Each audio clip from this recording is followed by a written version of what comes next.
Right, thank you. So thank you so much, Lana and the colleagues for inviting me to speak here tonight. And also thank you, Christine, for making this introduction.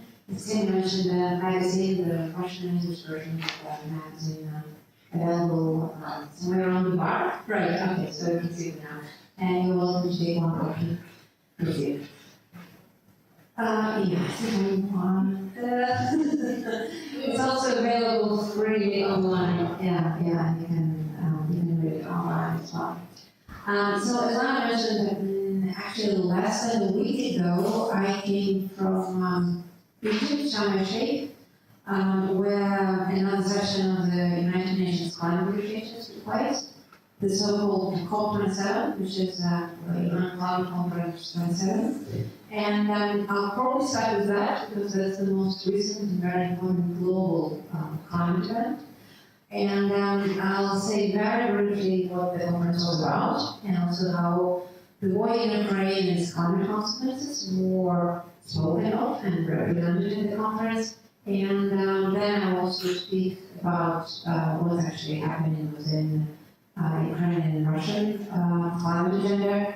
And then, well, I have known and I see there are quite a few other environmental and climate specialists, also experts in the area of sustainability, originally from Russia, now based in the Netherlands, are also here. So I'll be happy to hear their questions. I'll be also happy to hear your questions and your reactions. And I very much hope for a very interesting discussion. And so the UN Climate Conference. So what is it that brings 35,000 people together? That's quite a lot of people. There's actually, normally there's a lot of criticism. Why so many people fly to one place, eat a lot of food, throw away a lot of packaging, use a lot of energy for air conditioning, well, which was the case in Egypt, or heating, even for somewhere in northern location, to come up with zero results. So that's the criticism which you get at the UN Climate Conferences.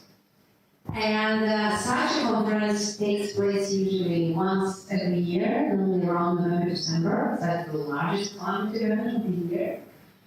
And throughout the year, there are also regular consultations, like more technical consultations, which usually take place in Bonn in Germany. This is where the UN Climate Secretariat is based. So, who are these 35,000 people, and what the whole discussion was about? I think if you're a bit outside of the whole climate community and climate debate, you might think that those are mostly scientists getting together to talk about climate change. No, it is not so completely. Those are mostly politicians, other experts, companies, businesses, lawyers, people from the civil society sector, and journalists. And the things they talk about mostly are political measures, commitments, so pledges, like what is our goal to reduce greenhouse gas emission in a particular country or in a particular region, and money. There's a lot of talk about money in various formats. Climate finance, it is called, and it can come in various forms, in various tracks. And I would say, one of the main focuses at the UN climate negotiations is about money. What kind of tracks of financing are available, who is paying money to whom, through which programs, how it is transparent, how it is accountable, how it is verifiable, what kind of results we get. So, there's a lot of talk about money, and there's also a lot of talk about technology. So money flows, technology transfer, and political pledges, political promises, and political measures. And in a way, because this UN Climate Conference was taking place in Egypt, which is geographically speaking Africa, this particular conference had a very strong focus on Africa as a continent. And we understand that on one hand, there's still something which is called energy poverty in Africa. So many hundreds of millions of people don't have access to any energy. So that's question number one. On the other hand, Africa is one of the growing continents, both in terms of population, but also in terms of economies. And it's quite obvious that there'll be more need for energy. And there's a lot of expectation that Africa as a continent, as well as many other parts of the world which do not currently have energy or have issues with access to stable energy supplies, will do something which is in economic terms and in climate terms called leapfrogging. So they will not repeat the path which many European countries did. That is first go into fossil fuels, and then after that go in straight away to renewable energy. But the dream is that many countries, not so many countries from Africa, will leapfrog straight away to the renewable energy from energy board. This is one dream, but then there's also something which is a reality. And a reality of what currently happening in Africa actually has to do a lot with one of the consequences of the war in Ukraine. Surprisingly, you may think, okay, where's Ukraine, where's Africa? And you all probably heard about the whole food security debate that was covered in the news. Wheat supplies, other grain supplies, also fertilizer supplies from Russia, from Ukraine, from Belarus have been disrupted, and that was very worrying from many countries in Africa and also other regions of the world. But there's another consequence, and that consequence is the energy market. The war in Ukraine led to sanctions against Russia and against Russia's supply of fossil fuels. And that, in a very indirect way, led to the fact that many other countries started thinking, okay, then maybe we can actually explore and produce more fossil fuel because there are gaps in the market which we can substitute. And this is what we also see in the case of Africa. Many European oil and gas companies are actually trying to come to Africa now and invest into gas production. So at the UN Climate Conference in Egypt, there were a lot of campaigns which were saying, don't gas Africa. Like, don't use our territory for supplying gas to Europe. Because this is the new neo-colonialism. This is also something which will be stranded assets. So the assets will build, but they will not really be needed in 20 to 30 years. What we needed is renewable energy and mine for renewable energy. So there was this debate, which is probably one of the first indirect connections to the war in Ukraine, of which there were many. And I will speak more specifically about that just in a minute. But to wrap up what the summit was about and what the results of the summit were, as I mentioned, one big track of discussions and negotiations is about money. And so the good news from the summit, which there were actually very few good news, but one of the good news, is that there was a new financial track established, and that financial track is called loss and damage. Now, if we speak about the whole bag of climate finance, it usually goes into something which is called climate mitigation, meaning decreasing greenhouse gases or producing less greenhouse gases. Or climate adaptation, which means adapting to consequences of climate change, which are either already there with us or which are planned for the next 10 years, 50 years, 100 years. But then there's also something which is called loss and damage.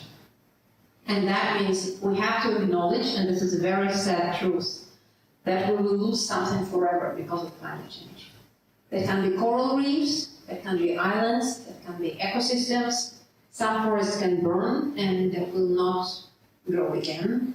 Some species will die. Some cities will be destroyed. A lot of infrastructure will be destroyed. So the question is, who is paying for it? And that question was in the middle of climate negotiations for many years. I mean, there are various estimations. One estimation says for 30 years, well, not 30 because it's COP27, so it's been happening for 27 years actually. And the most recent point we can refer to is 2013 in Warsaw, when the whole mechanism was established. And here, once again, you see this huge collision between developing and developed countries. Well, I say so-called developing and so-called developed. I don't quite like the whole division. Because a lot of the global south countries are saying, look, it's you, the global north countries, who have caused a lot of climate pollution and greenhouse gas emissions, so you are responsible. You are also responsible for paying for the climate damage which mostly we at the global south are experiencing. And so there was a lot of negotiations about establishing this new track. Finally, they did it. It is there, it is with us. Now, the way it functions, countries, as well as with all the other tracks, they are paid voluntarily into climate finance bags, so to say. And then other countries can apply for this money. And in this case of this loss and damage track, only the most vulnerable countries to climate change can apply, and also the countries who don't have the resources to adapt or to pay for it themselves.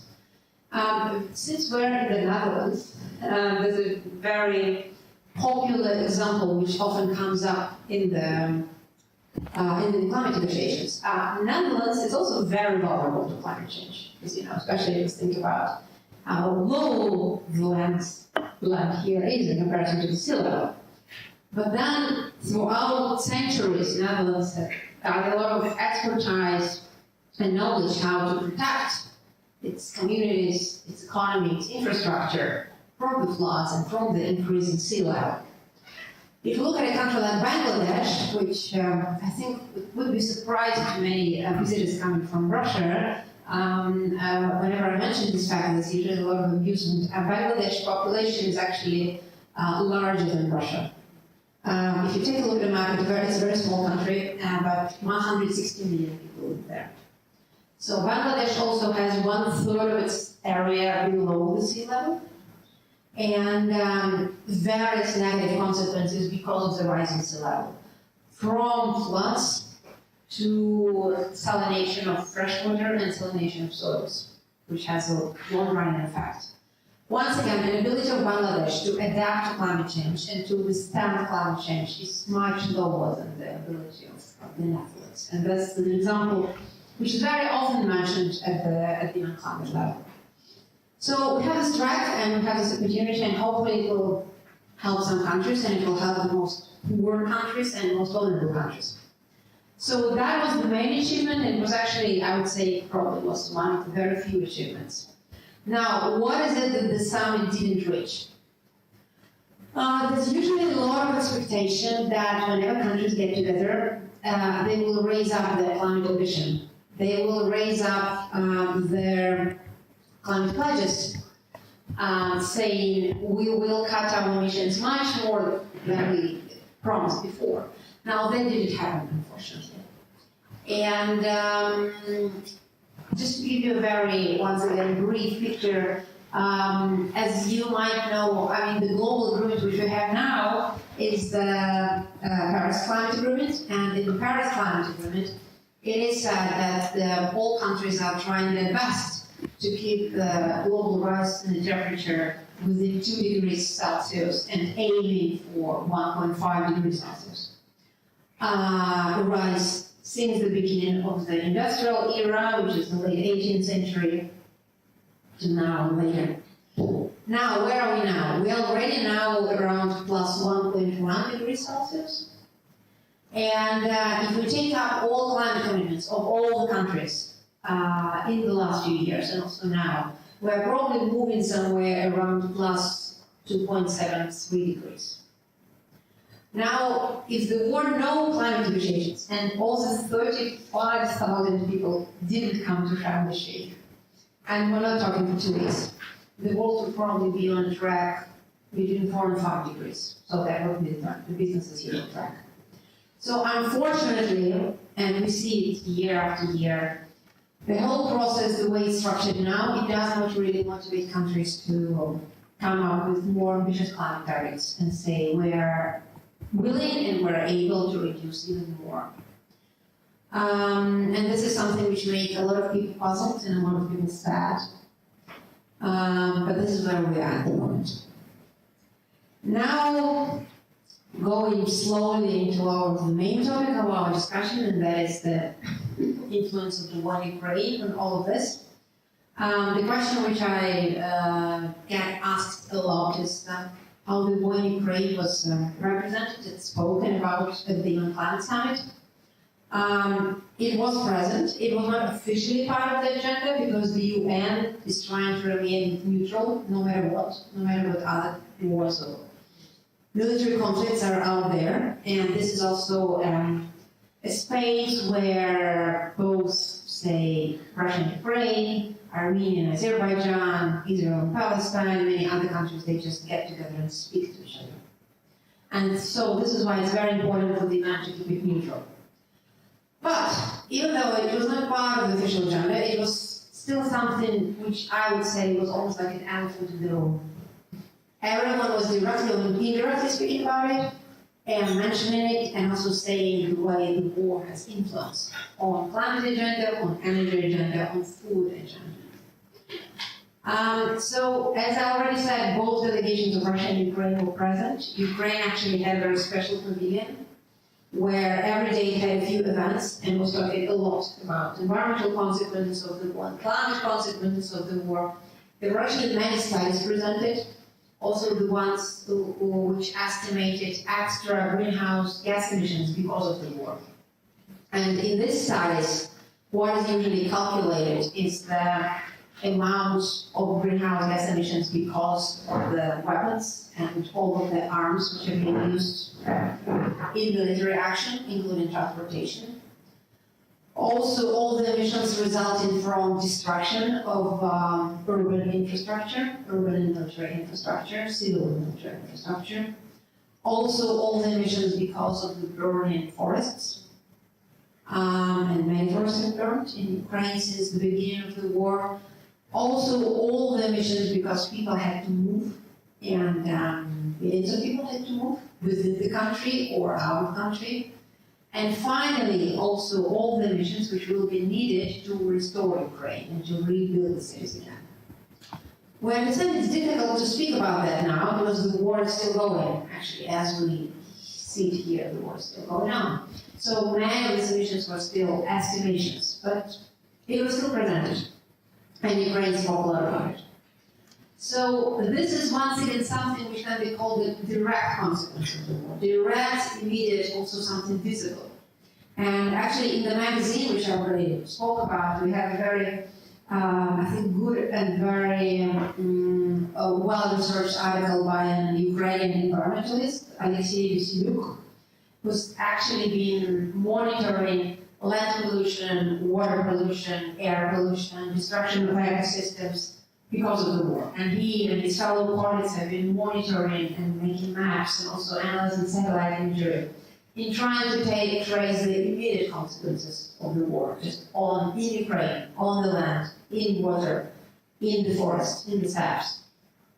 So, as I said, this was one level, and that was also highly represented and spoken about at the UN Climate Conference in Egypt. But then there was also something which I already mentioned in the beginning, and those were the rather indirect consequences of the war in Ukraine.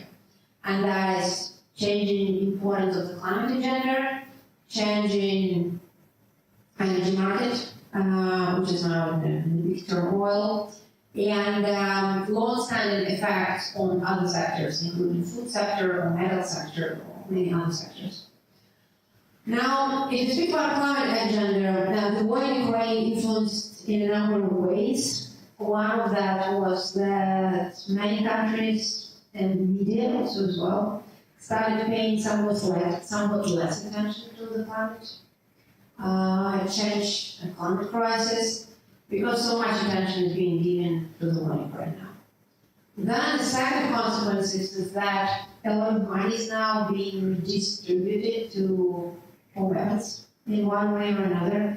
And obviously that money is also being taken off from climate finance, the one I was speaking about earlier. But if we speak about energy market, the whole restructuring of energy market is also dramatic because of the sanctions against Russian oil, coal, and gas, but also many other trends, as we heard also in the case of Africa. So to put it in a very simple picture, sanctions against Russian coal, oil, and partly gas led to the fact that European and North American customers started buying less or no Russian fossil fuel, depends on the country. At the same time, Russia started selling more of its oil and coal to other parts of the world, including Asia. And China, India, Egypt, and Turkey began buying much more Russian coal and oil. And because oil is a very tricky product to trace, we also saw some of these countries began reselling this oil to European customers, which is also makes the whole system kind of crazy. And Russia is selling its oil to Asia with a serious discount of 25 to 30% cheaper than to European customers. And some of these countries, as I already mentioned, they resell it to Europe with a higher price. So it's crazy. It's oil and coal are relatively easy to transport. You can transport it with railways, with tankers, with other vessels, container, in case of coal, so other kinds of vessels.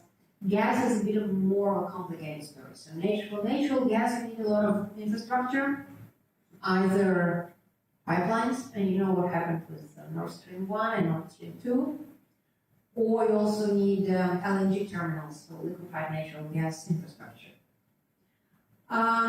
What we've seen since the beginning of the war and the sanctions against Russian oil and gas is that many European countries started thinking, okay, we might need to buy gas from other countries. And we also might need to build new infrastructure for liquefied natural gas, so LNG. This is, for example, what Germany is doing. And Germany was one of the main clients for Russian gas, main buyers for Russian gas. And there was also a lot of criticism of that, and there's still a lot of criticism of that.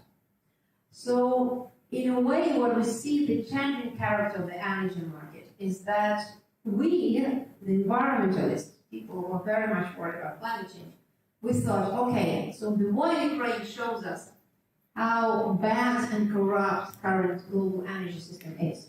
What we have is a handful of producers of oil and gas. The rest of the world relies on them. And many of these producers actually are located in countries with very strange political regimes, like with one. So that would be a huge motivation for countries to actually go completely off fossil fuels and start developing renewable energy instead, very quickly. Unfortunately, we don't see now happening that quickly because you need a lot of money, you need a lot of technologies, you also need a lot of restructuring. What we see now is that many countries who used to be buying Russian oil and Russian gas go instead to the Gulf countries, go to Azerbaijan, go to Qatar, where the World Cup is currently taking place, and make huge deals there, or trying to drill in Africa, quite as I mentioned before. We can only hope that this is a short-term consequence, and in the middle run and the long run, we will actually see a lot of development of renewable energy. It actually continues to happen. There's a lot of investment going into wind and solar, and the three main regions which drive this investment is the European Union, the US, and China. They invest a lot in this. But still, in a way, the growth of consumption is still not in pace with the growth of new renewable energy capacities.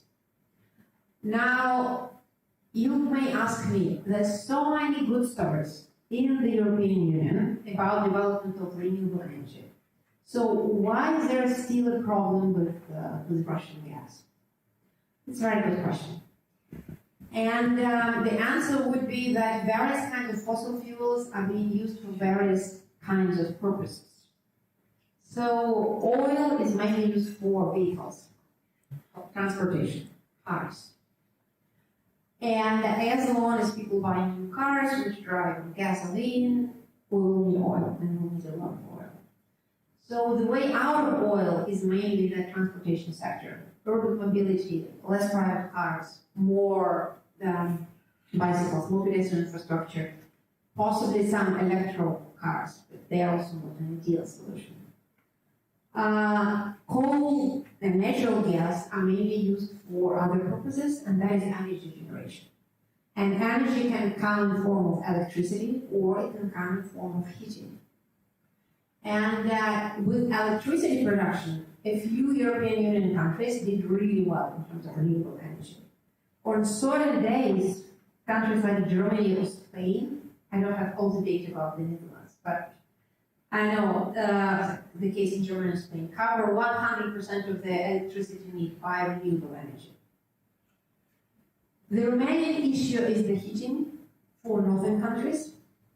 And here the problem is that many cities have inbuilt infrastructure for delivering hot water in our radiators when it's hot or when it's cold.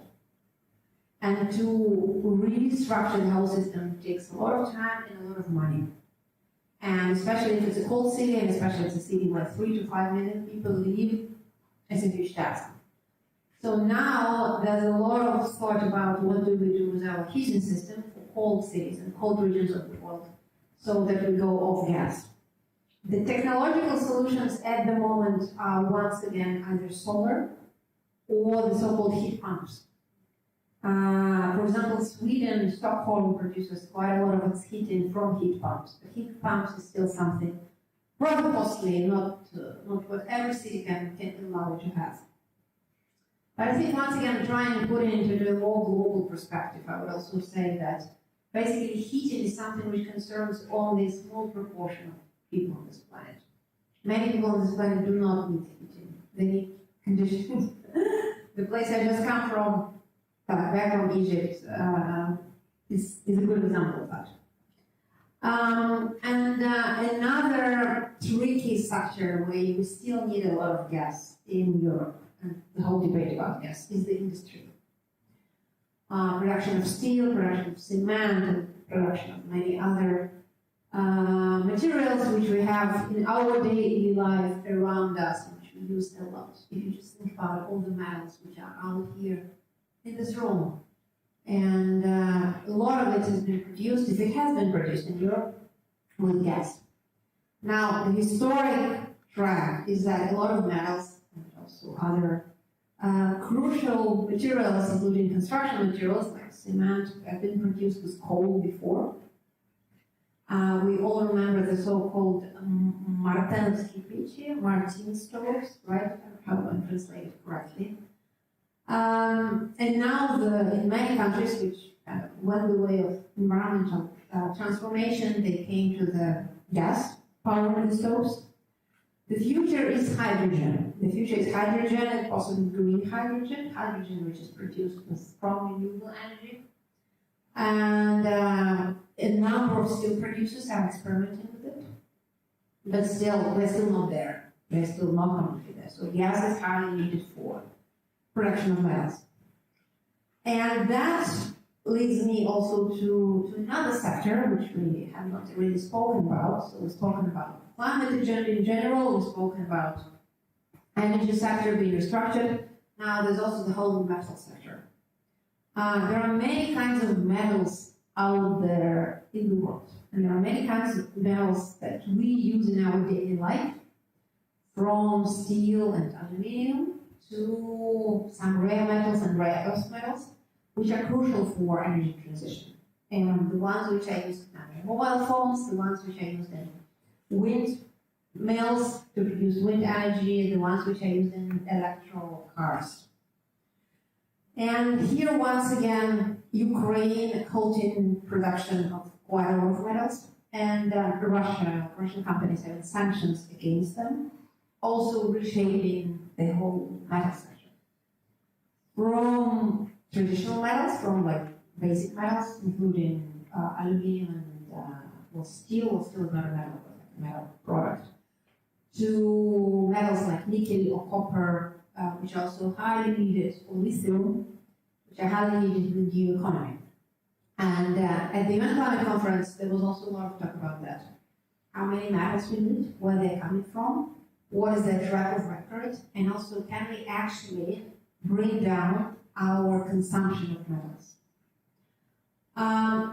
In late September, there was a very interesting new book published, and I strongly recommend you reading this book. It is actually available online for free. You can read it in an online form. The book is called Earth for All, and 4 as a figure, so Earth for All.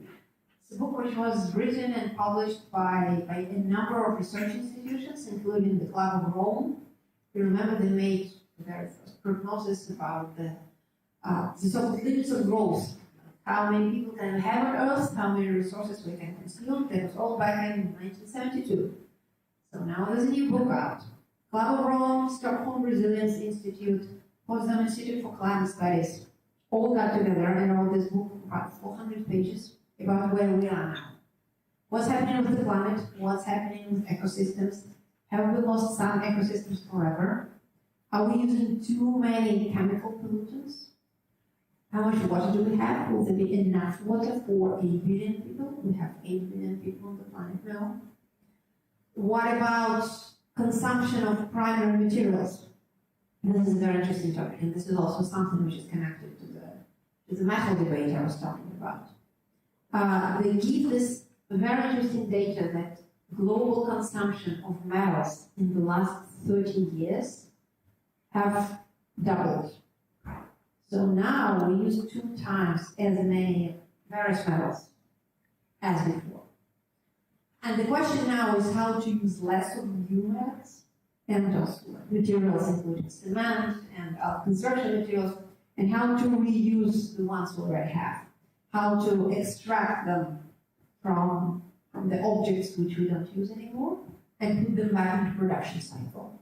Now here we're going to a new area, something which is called the circular economy, which is trying to see how we can integrate something which we would consider to be waste from one production stage or consumption stage and put it back into our circle of consumption and use less of the new and use more of the old. Once again, very much connected with the metal production, metal consumption, and greenhouse gas emissions, and also ultimately with the war in Russia and with the war in Ukraine, because a lot of metal production has been affected. And now probably the last comment before I would like to open up to your questions and your comments. I also was asked a lot about what was Russia talking about. Was Russia doing a climate conference? What was Russia's position? And Russia did have a delegation, the usual one. And actually quite a lot of Russian companies were present, and quite a lot of Russian companies were very vocal about how Russia still wants to remain part of the global climate debate, how Russia still wants to continue climate negotiations, how Russia still views environmental and climate topics as neutral topics, something where diplomacy can happen. So this is what Russia was saying. And I would say from my perception, the global community is split on this topic. There's one point of view which says, no, we cannot cooperate with Russia in current conditions, because Russia is the terrorist country, which holds a very lively war in Ukraine, and before the war stopped, we cannot do anything.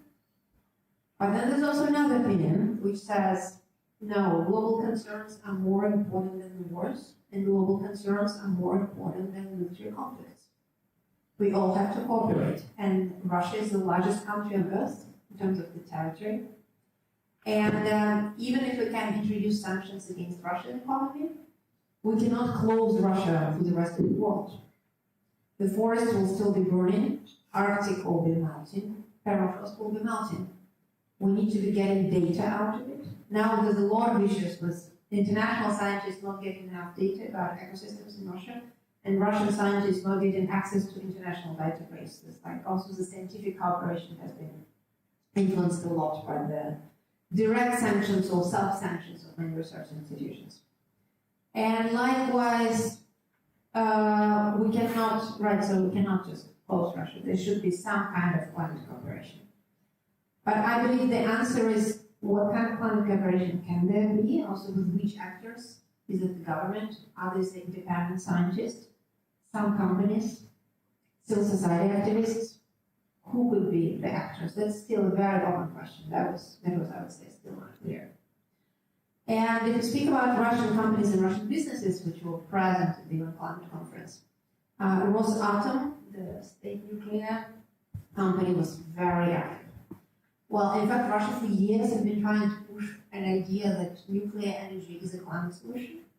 Nuclear energy is good for solving climate crisis, and trying to promote its nuclear technologies worldwide. It should be said it's not only Russia doing it, many other countries also support that. For example, the US is supporting the fact, and the UK, France, we aren't France, the UK, the US are also supporting this point of view. And this year, what Rosatom was doing, Rosata was talking to a lot of, so to say, non-Western countries in trying to promote these technologies. Countries in Africa, countries in Asia, countries in Latin America. So this is also one track. Another track, a lot of Russian metal companies and also companies in the area of producing fertilizers were also talking a lot about how global cooperation is important. There were copper companies, there were nickel companies, they were saying, look, we understand current international conditions are like this, but the world needs nickel for electric cars. The world needs copper for wires and production of renewable energy. Let's continue the conversation. So they were saying openly. Once again, there were mixed reactions to it. I would say mixed reactions.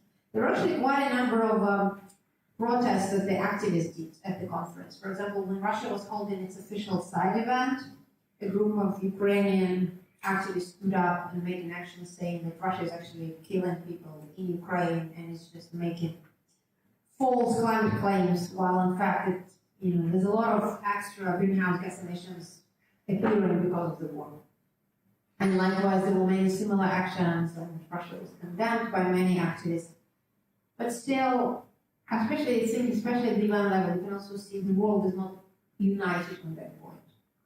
There are many countries in the world, also from the global south countries, which think, okay, there are other topics which are much more important than the one in Ukraine now, including food security, including energy security, including access to fertilizers, including access to metals. And this is once again, which makes the whole international picture a bit more complicated than probably we perceive it here in the Netherlands or here in Germany, where I'm based. Just the very last thought, maybe also just to show you another global and not very clear and not very expected consequence of the war in Ukraine. So with the issues and with the health problems of delivering grains and fertilizers from Russia and Ukraine, it has been solved to a certain extent through the grain deal, but still not completely fully. But yes, many other countries started thinking about producing actually more wheat and more fertilizers. And some of these countries are from South America, including Brazil and Argentina. And there, once again, the whole dispute is about, new chances. Okay, so we cut down more forest and we produce more wheat. We cut down more, we take more land from indigenous communities and we produce more potassium, which is needed for fertilizers. Once again, indirect consequence, very unexpected one, but it's also still something which is happening now.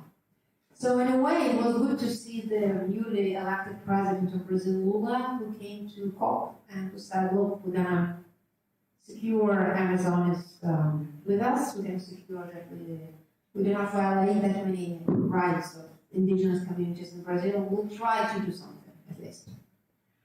But once again, war in Ukraine, direct environmental consequences, indirect consequences for climate, for energy, for food, and also for metals, or even for the Amazon.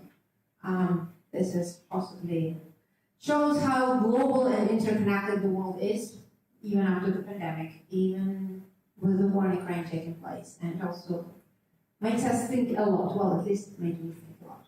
So, thank you.